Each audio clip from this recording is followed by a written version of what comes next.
허경영. 나는 이제까지 자칭 바르게 말해 이 시대의 미륵불, 재림예수, 상제 하느님, 구세주라는 분들의 행적을 보아왔다. 그들의 교리와 이적들을 접하거나 들은 바도 있다. 나름대로 확인을 했지만 누구도 전이라다고 확신할 수 없었다. 내 타고난 직감을 무시할 수 없었다. 그렇다고 그들의 여러 종교상 신앙 행위를 비난할 의도는 없다. 순전히 내 경험과 느낌을 피력할 뿐 남에게 내 견해가 맞다고 강요할 생각은 없다. 그러면 왜 허경영 총재가 그동안 내가 희구했던 인물인지 설파한다. 그는 앞으로 아시아는 물론 전 세계를 통일하여 이를 주도할 지도자로 우뚝 설 것이다. 내 부족한 인생 역량이지만 왜 그런지 지금부터 느낀 점을 간략하게나마 언급해본다. 첫째, 작금 우리나라에 두드러진 관상가, 역술가, 예언가들이나 도인들이 허경영을 인류 구원의 세계적 지도자로 지목해왔다. 1972년경 당시 우리나라 장명 관상의 대가였던 역술가 백운학은 20대 초반의 젊은 허경영을 보고 천성이 정직하고 공사가 분명하며 아량과 겸손과 책임감, 희생심과 성경지명을 두루 갖추었고 천귀, 천덕, 천복, 천권, 천재, 천문, 천기, 천관의 팔복을 완벽하게 갖춘 군왕지상의 상을 가졌다. 천하를 호령하는 대권 지도자로 대성할 것이며 대정치가 철학가, 문장가, 웅변가, 혁명가요 천리를 깨달은 대도인이요. 옛것을 지키고 불쌍한 사람을 돌보니 자비의 화신이요. 하늘을 나는 봉황이요. 사람의 존경을 받는 성인이요. 하늘의 축복을 받는 신통인임을 백운학은 확실히 증명한다는 관상평을 쓴 바 있다. 1970년대 말 해남 대흥사 고성훈 스님은 20대 젊은 허경영을 찾아와서 평생 찾아 헤매던 미륵불이라며 큰절을 하고 몇십만 점의 불자 서예 작품을 전달하고 돌아가 입적하였다고 한다. 전 한국영리학회 이사장이었던 역술가 청풍 김은씨는 1978년 봄 허경영이 20대 중후반쯤일 때 처음 그 눈동자를 보고 안광의 정기에 눌려 바로 쳐다볼 수 없었다고 한다. 대화를 한 이후부터 마음과 행동이 정결해지고 그의 심장 고동소리가 들리는 듯이 이상한 카리스마의 기운이 느껴져 왔으며 얼굴을 보면 블랙홀에 빠져들어가는 것 같았다. 정기, 온기, 화기, 활기, 윤기를 다 갖춘 사람이다. 이런 얼굴은 처음이다. 하늘이 일찍부터 고생을 연마시켜 세상 사람들의 아픔을 깨닫게 하고 정신사적, 물질사적 위기가 올 21세기 인류를 구하기 위하여 내려보낸 분이 확실하다.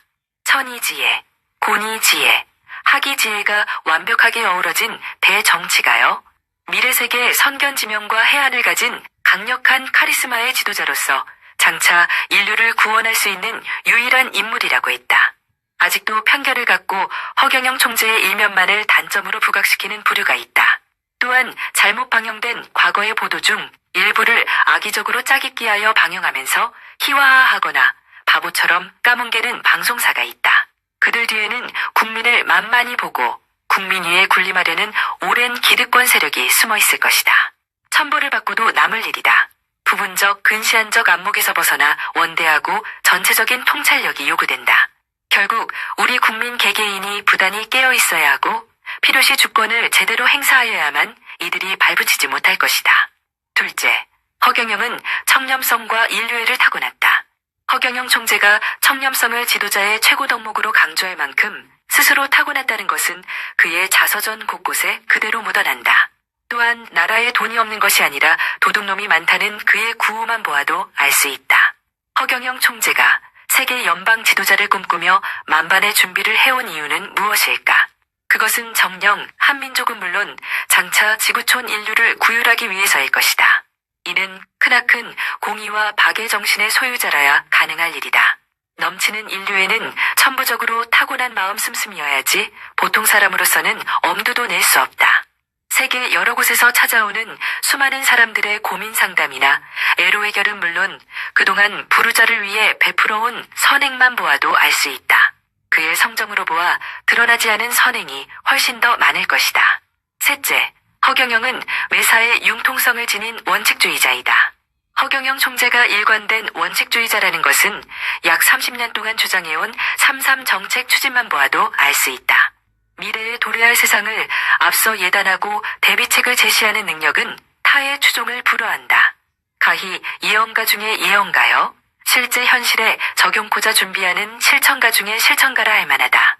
또한 원칙주의자라 하더라도 융통성이라고는 전혀 없는 고집불통이나 독성가는 더구나 아니다. 3.3 정책은 때에 따라 그 처한 상황에 가장 잘 맞는 정책으로 일부 항목이나 내용을 바꾸어 왔다.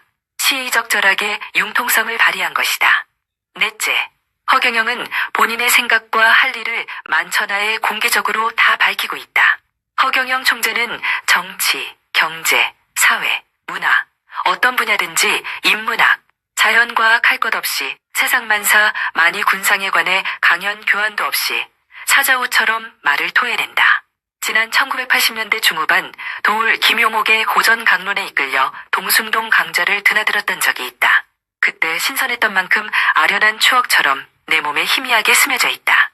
그러나 작금에 이르러 진정 내게 쉬우면서도 울림이 큰 말씀은 허경영 총재의 어마어마한 소울음 강연이었다. 내가 궁금해하던 그간의 세상 인생사, 우주관이 조금씩 열리는 듯한 놀라운 충격이었다. 소울음 강연이라는 것은 마치 음매하며 송아지를 부르는 어미소의 자애로운 호소력과 같은 위력을 발휘하기 때문에 붙여본 강연 명칭이다. 다섯째, 허경영은 초종교적 언행으로 매사에 임한다. 허경영은 현행 종교의 교리나 경전에 대한 차원 높은 해설은 할지언정 악의적 비난을 하지 않는다.